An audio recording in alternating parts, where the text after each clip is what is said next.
Terakhir penutupan. Nah, baik.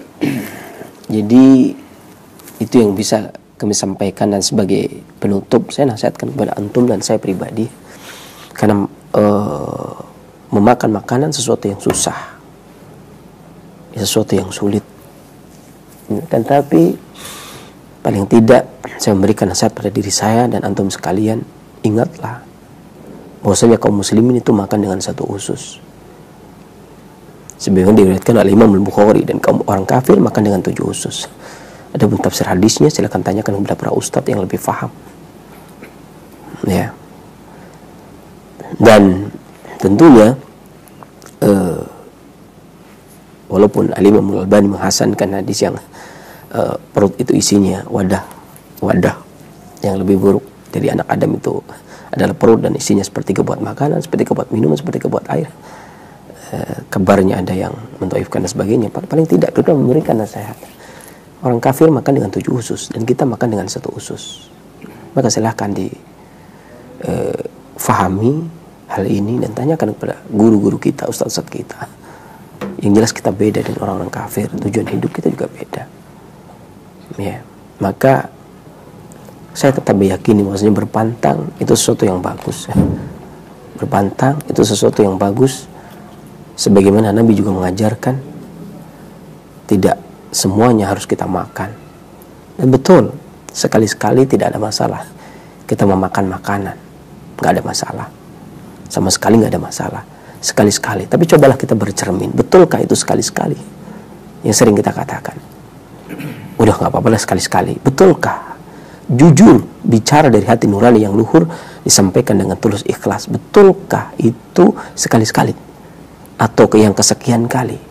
Karena setiap hari belum pernah sekalipun antum makan makanan yang sehat, makan makanan yang tidak kenyang, yang tidak kenyang berlebih maksudnya.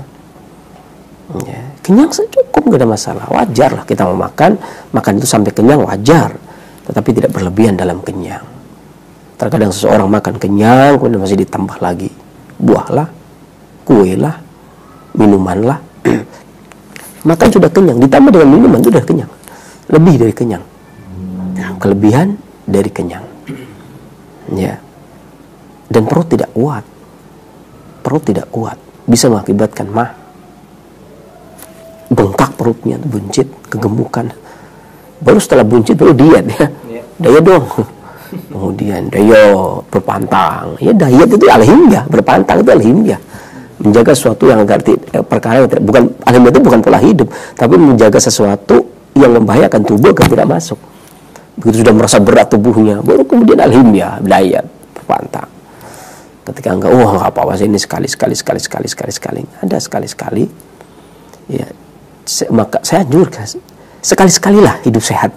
Makan jangan terlalu kenyangan. Sekali-sekali. Saya tidak mengatakan kalau ada orang yang mengatakan sekali-sekali saya makan enak di walimahan, atau sekali-sekali saya makan kekenyangan. Saya rasa bukan demikian. Justru yang kita anjurkan sekali-sekali. Sekali-sekali. Saya tidak, karena saya percaya kebanyakan kita itu makan kekenyangan. Sekali-kali makan jangan kekenyangan. Sekali-sekali. Ya, kalau ada yang mengatakan saya sekali-sekali kekenyangan nggak apa-apa. Salah, itu bukan sekali-sekali, makan kekenyangan. Setiap kali. Maka saya anjurkan sekali-sekalilah untuk makan tidak kekenyangan. Ya, sekali-sekalilah makan dengan 1 usus, bukan dengan 7 usus. Datangi kajian. Yang kedua, pola pikir agar kita farhan, gembira, berbaik sangka kepada Allah Subhanahu wa taala akan apa yang menimpa diri kita. Kalau kita tinggalkan kajian, tentu pusing. Kalau kita tidak mengikuti kajian, tentu banyak pikiran. Jangan suatu kerjaan itu kita paksakan diri kita. Kita paksakan, kita forsir.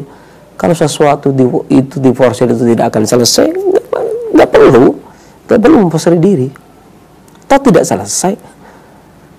Ya, doa. Kemudian kalau kita berpikir anak yang ada di sana, anak yang ada di pondok bagaimana, atau suami yang lagi kerja bagaimana perjalanan yang pulang macet ke Jakarta.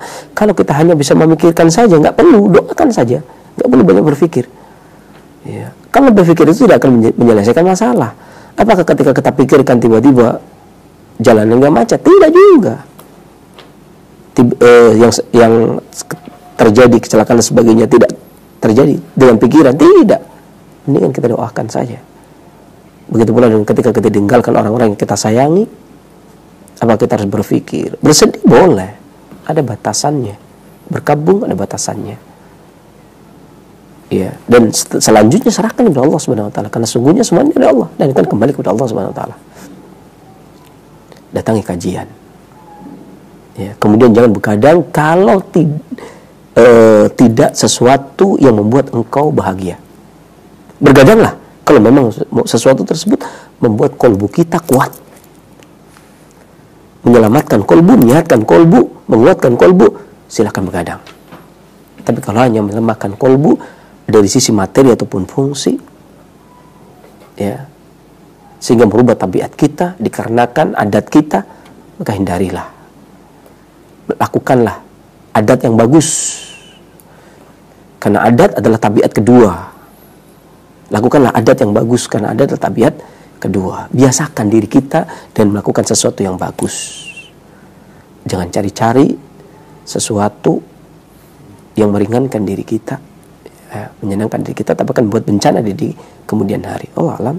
Dan Allah berikan kesehatan kepada kita, jasmani dan rohani, terutama rohani. Ya, terutama rohani. Dan pengobatan kolbu sangat penting, teramat sangat penting. Tidak ada yang bisa melebihi pengobatan badan, sesuatu yang sepele dan sesuatu yang mudah saja, tapi pengobatan kolbu yang paling bagus. Ya, hindari segala macam sesuatu yang menyakitkan kolbu. Kesembuhan dari Allah Subhanahu wa taala, kekurangan dari saya mohon maaf atas segala kekurangan. Ya, itu segala sesuatu yang menyinggung, mungkin yang makannya sudah terlalu banyak, ya, perutnya sudah besar, kemudian agak menyinggung, ya, gimana nih saya, ya, mohon maaf juga gitu ya. Maksud saya dilarang-larang, ya tidak, saya tidak melarang, saya hanya menganjurkan bagi yang kemudian ingin tidak bisa diberi anjuran, ya silakan dilanjutkan. Ya, resiko ditanggung penumpang gitu ya. Jadi mohon maaf gitu ya, kita sudah memberikan penyampaian sesuai kapasitas pemahaman saya sebagai pengobat badan. Ya, ada pun pengobat kolbu maka serahkan kepada para ahlinya, para asatid. Bil taufiq wal hidayah, walhamdulillah rabbil alamin.